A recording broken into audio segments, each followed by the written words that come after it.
Bonjour et bienvenue dans cette vidéo LDT sur le matériel Lifinsky, vidéo numéro 6 sur les décodeurs d'aiguillage, plus particulièrement les MDEC DCC et MDEC MM. Au niveau de cette vidéo, on va tout d'abord avoir une petite introduction pour voir ce qu'est le module MDEC, ensuite le matériel, schéma de câblage et une petite démonstration pour la programmation de l'adresse de ce décodeur et comment on va ensuite l'utiliser dans Train Controller.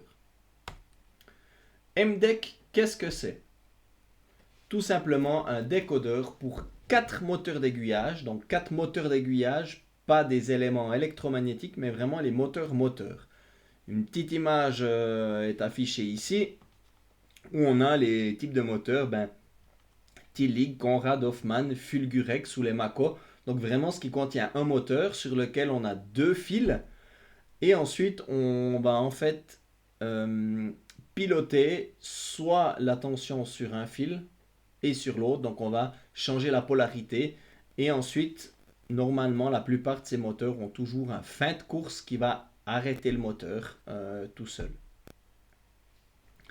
Ici on voit donc nos quatre moteurs, nos quatre sorties, avec l'avantage de ce décodeur, donc il y en a beaucoup qui fonctionnent comme ça, mais ça c'est un avantage pour moi, c'est qu'on a deux sources d'alimentation. Si on veut bien, on a la source alimentation de commande, donc le signal de commande digitale qui va venir directement ici sur un bornier. Et de l'autre côté, on a l'alimentation de puissance. L'avantage de ça, c'est qu'on ne va pas en fait pomper de l'alimentation, pomper du jus, du courant sur notre rail de traction ou sur notre booster de commande d'accessoires. Ce module est assez ouvert d'esprit au niveau de l'alimentation de puissance. On peut l'alimenter entre 12 et 18 volts alternatifs ou 15 à 24 volts continus. Au niveau de l'adressage, c'est par teaching au moyen du petit bouton qu'on voit ici. On fera ça à la fin de la vidéo. Au niveau des MDEC, on a deux types. On a le premier qui est le MDEC MM, MM pour Motorola, donc qui fonctionne avec le protocole de communication Motorola, et le MDEC DC, DC pour DCC, avec le protocole DCC. Donc là, c'est bien important de choisir le bon module. Typiquement, si on a une centrale Lens, on ne pourra pas travailler en Motorola. Si on a une centrale Merklin, on ne pourra pas travailler en DCC, bien que la nouvelle station 3 Plus ait le DCC, donc ça doit être aussi compatible. Si on travaille avec une station digitale multiprotocole comme une ECOS, un IntelliBox ou la Merklin Station 3 Plus, on pourra travailler avec les deux. C'est comme pour le rail de traction, pour les locomotives, on va définir un protocole de base qu'on utilise pour la communication, par exemple DCC, mais on pourra très bien dire pour l'adresse d'une locomotive ou pour un décodeur d'accessoires X à l'adresse telle et telle, eh ben, je ne veux pas travailler dans le bus de base DCC, mais en Motorola, donc c'est possible. Maximum 1 ampère par sortie. Le module lui-même va activer en fait la tension pendant 10 secondes, donc on doit pouvoir faire le mouvement de l'aiguillage en moins de 10 secondes, ce qui est en principe toujours le cas. Et ensuite il va couper, ça c'est simplement pour ne pas laisser la tension sur les sorties. Et ici une petite image d'un type de moteur. Ici on a un moteur Fulgurex, Lemaco pardon. Donc c'est vraiment pour ce type de moteur où ici on a une vis sans fin qui va faire bouger le mouvement de l'aiguillage et ensuite on a un système ici de fin de course qui va arrêter le mouvement lorsqu'on arrive dans sa détection. Au niveau du matériel, voilà l'exemple pour un MDEC DC. Donc Motorola, ça sera le même, sauf que l'inscription et l'électronique à l'intérieur ne sera pas pareil. Mais sinon, c'est la même chose. On retrouve ici le bornier KL1 avec l'alimentation de puissance, avec différentes possibilités. Et ensuite ici le KL2 avec l'alimentation digitale, donc la commande digitale qui viendra piloter ce décodeur. Si vous avez des problèmes pour programmer le décodeur ou des choses comme ça, c'est fort possible qu'il faille inverser le rouge et le brun. Donc là, il faut vraiment que la polarité soit respectée, sinon on peut avoir des petits soucis. Ensuite, les 4 sorties, 1, 2, 3, 4 pour nos 4 moteurs d'aiguillage et le petit bouton S1 ici qui est le bouton de programmation. Programmation, ici on va simplement lui donner l'adresse à laquelle il va réagir. Et c'est comme pour beaucoup dans le protocole de communication, c'est par bloc de 4. Donc on va apprendre l'adresse au niveau de la sortie 1. Et ensuite, les sorties suivantes vont s'incrémenter de 1. Si par exemple on définit c'est l'adresse 1, on aura 1, 2, 3, 4. Ensuite on aura le prochain module avec l'adresse 5. 5, 6, 7, 8, 9, 10, 11, 12, etc. etc. Donc là, faire bien attention, c'est bien de séparer par module de 4. Un schéma de câblage tout simple. Donc on le voit ici, notre digital sur KL2, la puissance d'un autre module d'un autre transformateur en fait. Pour faire des essais, on peut normalement ponter ici le digital sur l'alimentation. Ça va fonctionner, mais pas avec toutes les stations. Par exemple, si je prends un IntelliBox, ce qu'on a dans mon club de modélisme, il n'y a pas de problème, ça fonctionne. Si je fais la même chose avec une Ecos, ça ne fonctionne pas. Il y a des petites choses au niveau du protocole DCC chez ESU. J'ai pas encore tout compris, mais il y a anguille sous roche, comme on dit. Ça ne fonctionne pas, il faut absolument avoir une alimentation séparée. Ensuite, bien sûr, un moteur. Alors ici, après, c'est Litvinsky qui conseille de mettre un condensateur et des diodes si ça ne fonctionne pas. Dans la plupart des cas, je ne les ai jamais mis et ça fonctionne très bien. Donc pour apprendre l'adresse d'un décodeur, il faut absolument qu'on ait une charge sur la première entrée, qui sera la première adresse du décodeur en question. Et c'est aussi pour qu'on voie en fait le mouvement, parce que le moteur va bouger pour nous dire qu'il est en mode de programmation ou qu'il a pris l'adresse, etc., etc. Je vous expliquerai ça par la suite. Sur le site Litvinsky, il y a plein d'exemples de câblage avec différents moteurs, avec différentes possibilités de faire revenir en fait avec d'autres modules l'état de la position de l'aiguillage et des choses comme ça. Je voulais encore partager un exemple de câblage. On a testé ces moteurs il y a peu de temps au niveau du Rail Club Ergwell pour avoir des moteurs un petit peu plus fiables. Et j'ai vu que beaucoup de monde commence à les intégrer et on voit pas mal ça aussi dans les expositions. Donc on s'est dit pourquoi pas essayer. Donc j'ai acheté quelques différents types de ces moteurs et bien regarder qu'ils soient compatibles avec les décodeurs d'accessoires qu'on avait déjà à disposition. Donc c'est pour ça que j'ai choisi de prendre le jaune, le MP5. Alors ici au niveau des diodes et tout ça, j'ai pas fait le même schéma, mais il y a différentes choses sur internet qu'on peut trouver afin que ça fonctionne bien. Au niveau de la séquence de programmation, on va juste passer en revue les points. Donc ça c'est simplement dans le mode d'emploi, c'est en allemand ou en anglais. Je vous propose de vous l'expliquer en français. Une fois qu'on l'a fait avec un décodeur, ça sera la même pour les autres types de décodeurs d'accessoires, donc pour le SDEC ou le SADEC. Pour les autres décodeurs, je ne sais pas vu que je ne les ai jamais utilisés. Donc la première chose, c'est contrôler qu'on a le bon protocole qui est configuré pour les décodeurs d'accessoires. Donc si on a du DCC, il faut mettre le DCC. Si on a du Motorola, il faut mettre le Motorola pour que ça fonctionne. Et brancher un moteur sur la sortie 1. Ensuite, on met l'alimentation sur notre système, sur notre centrale et sur les borniers KL1, KL2 de notre décodeur d'accessoires. On va mettre tous les potentiomètres de vitesse à 0 de notre centrale. Ce qui est important aussi, c'est une fois de redémarrer la puissance sur la centrale, parce que c'est possible qu'il y ait des choses, de la communication qui traîne sur le bus, et puis qu'il y a des petites choses qui ne se passent pas bien.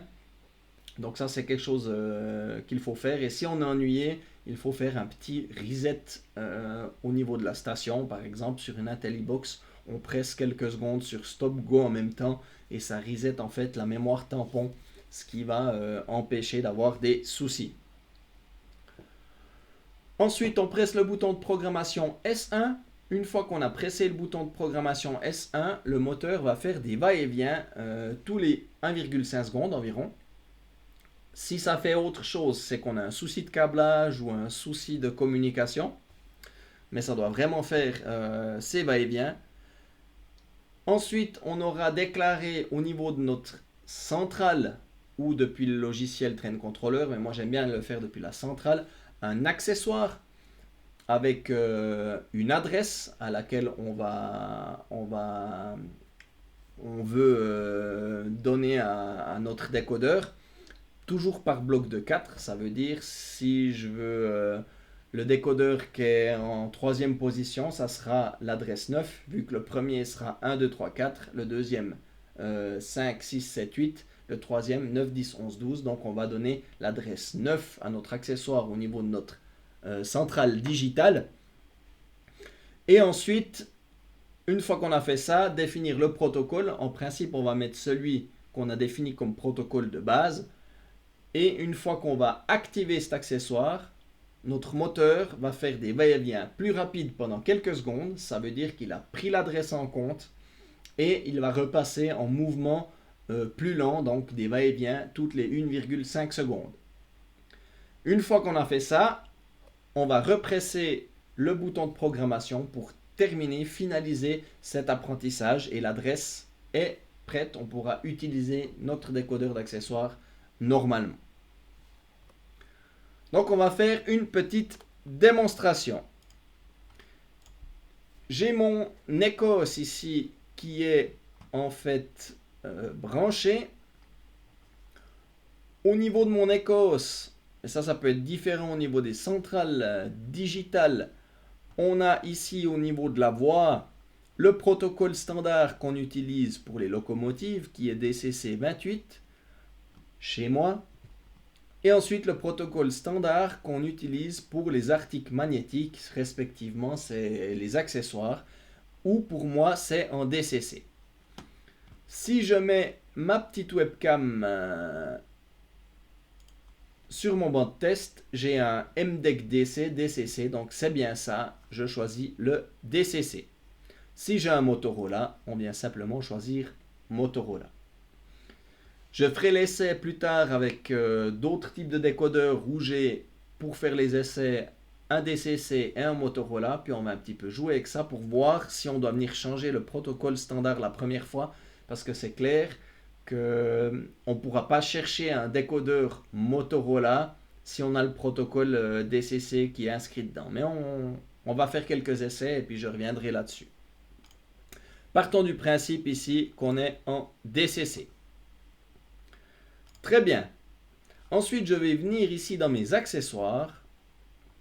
J'ai déjà ici quelques accessoires qui ont été définis. Donc, la partie 1, 2, 3, 4 est utilisée. 5, 6, 7, 8 est utilisée. Ici, c'est des adresses plus grandes. Je vais donc définir ici un nouvel accessoire que je vais mettre ici. Voilà. En DCC. Que je vais appeler, par exemple, aiguillage 9.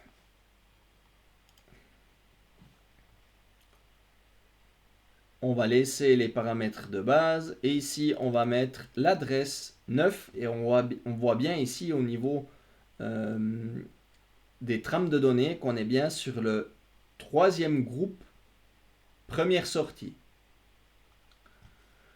Ensuite, je vais lui dire j'ai un aiguillage. Ça, c'est juste pour la forme parce que au niveau de train controller, on n'aura pas besoin de définir tous les accessoires, hein. Il faut simplement en avoir un avec une adresse définie pour pouvoir programmer cette première adresse au niveau de mon décodeur d'accessoires.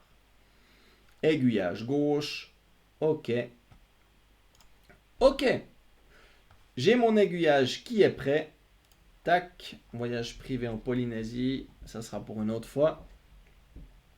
Maintenant, on voit ici, au niveau de mon banc de test, que j'ai mon décodeur MDEC, avec ici ma commande digitale.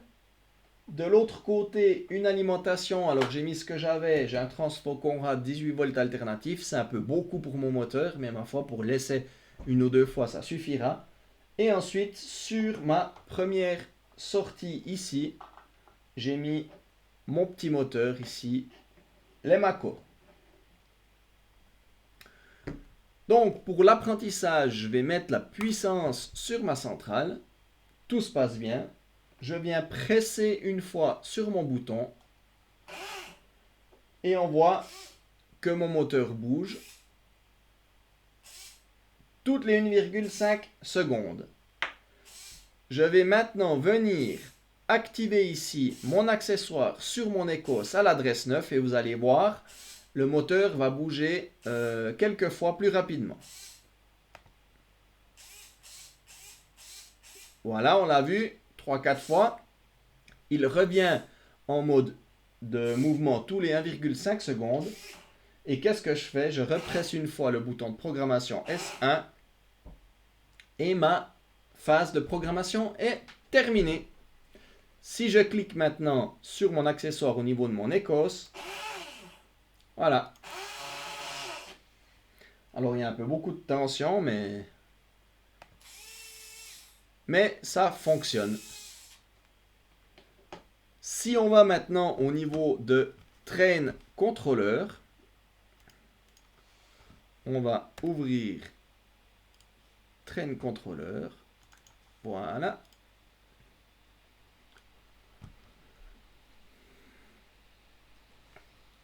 Je vais continuer en mode de démo. OK. Je vais juste contrôler que ma station ici, Ecos, est bien connectée. Voilà, je fais juste un on-off. Voilà, c'est bien. Elle est connectée. Donc, si je viens maintenant au niveau de la voix, je prends un aiguillage gauche, je le place sur mon TCO, je double-clique dessus. Je viens maintenant lui dire ici, dans Général, c'est mon aiguillage 9. Ecos, adresse 9. On peut mettre un temps ici aussi, pas de problème, 250 millisecondes. On peut jouer avec ces temps, mais le décodeur va de toute façon gérer ça lui-même. C'est peut-être plus important quand on a des moteurs électromagnétiques, des articles électromagnétiques où on ne veut pas forcer avec les bobines, où on mettra des temps un peu plus courts. Et maintenant,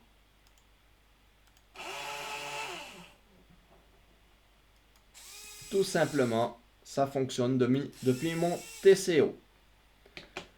Si maintenant, au niveau de mon aiguillage, il n'est pas dans le bon sens, c'est-à-dire que courbe et droit est inversé, on pourrait très bien ici venir inverser les deux fils sur ma sortie, ou tout simplement dans mon accessoire, on va venir inverser ici l'adressage comme ceci, et ça va simplement inverser le sens de mouvement de mon aiguillage. C'est pour ça qu'en cliquant dessus, la première fois, il n'a pas bougé.